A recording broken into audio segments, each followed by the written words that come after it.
Why do you think it's important to be here in Poznan? Two reasons. One, that I'm Indian and I'm representing the developing countries and mostly the voice from the global south. I think that we are not adequately represented even as far as youth organizations are concerned.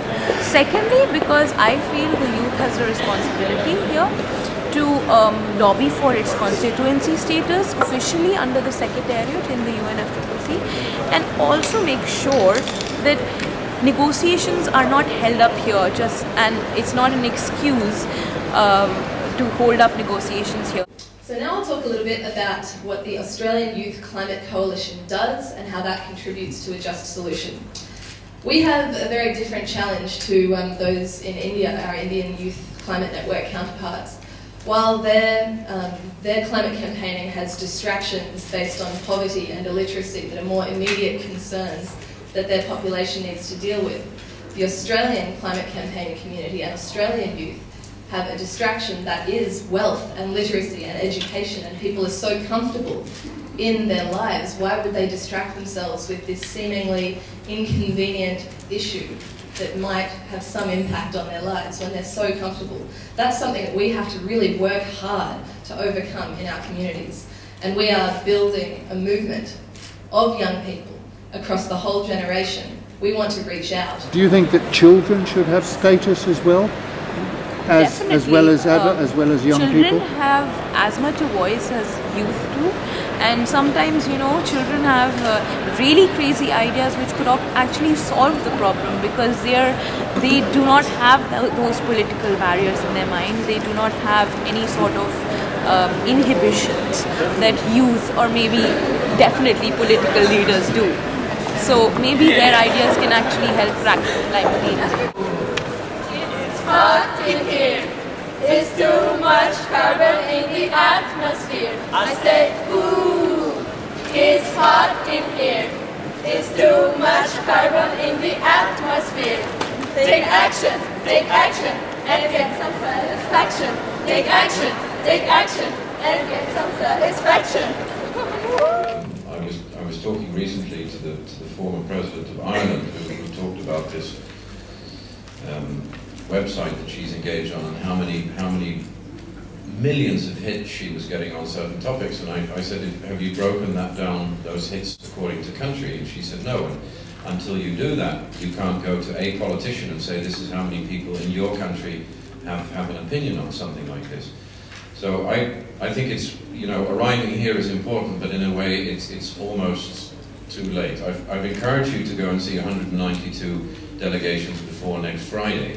Then you go home, and on the Monday after that, I would talk to your government about what is the position that you intend to take in Copenhagen, and how can we as young people participate in your formulation of that position. So really try and find ways in which you can engage early in the process in terms of determining a government position. And secondly, I would encourage much more public effort that makes it much more difficult for politicians to ignore what you're trying to tell them.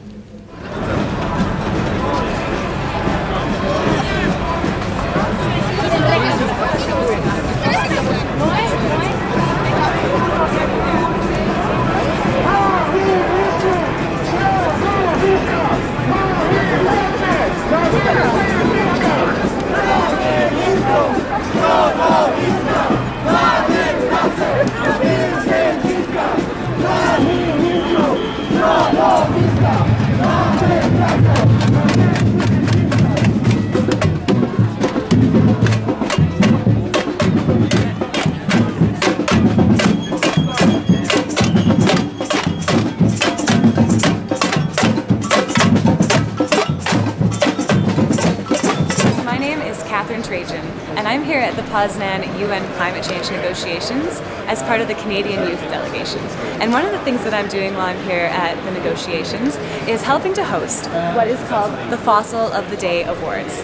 As you can see here, this beautiful dinosaur on a stand holding the Canadian flag is today's Fossil of the Day award.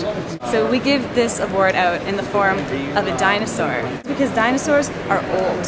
And countries that are coming here to these climate change negotiations and aren't making moves to stop climate change, they are so far in the past. We need to shame them into doing something here. So old-fashioned ideas are not going to work for combating climate change. And I also get to sing a song every day. It goes like this, and the people in the crowd love to sing this song along with me. It goes, fossil of the day, fossil of the day, who is bad, who is worse? Fossil of the day, fossil of the day, all the shame, all the blame, fossil of the day.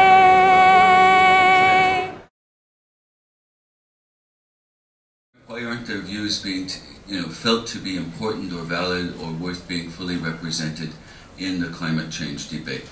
Because they don't have political power? Is it because felt not that actually it doesn't really affect them after all? In that case, it's an education problem. Politically, well, many young people either do or will be voting soon, but beyond that, there's whole issues of voice that we're starting to see is organizing.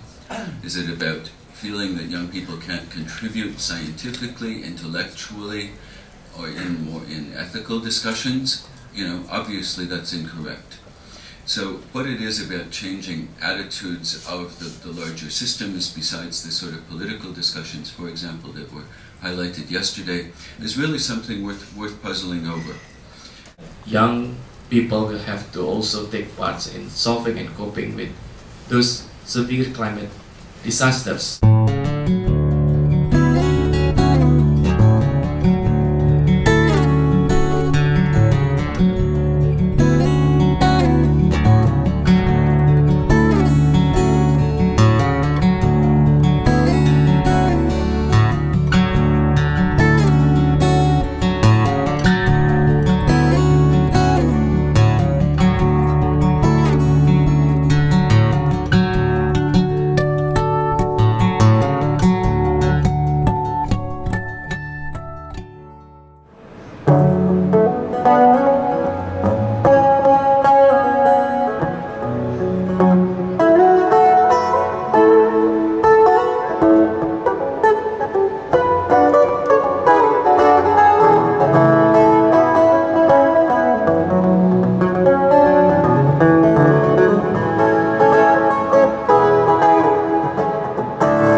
Maybe one thing more you could do is probably sign up to footprints.friends.com, and which is a social networking site, and maybe make a huge difference.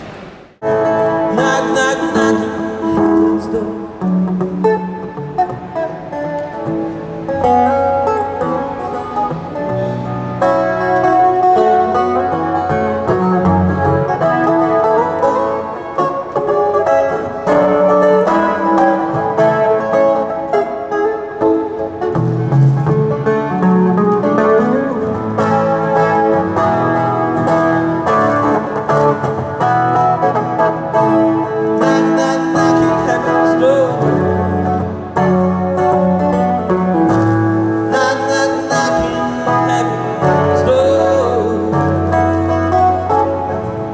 knock, knock.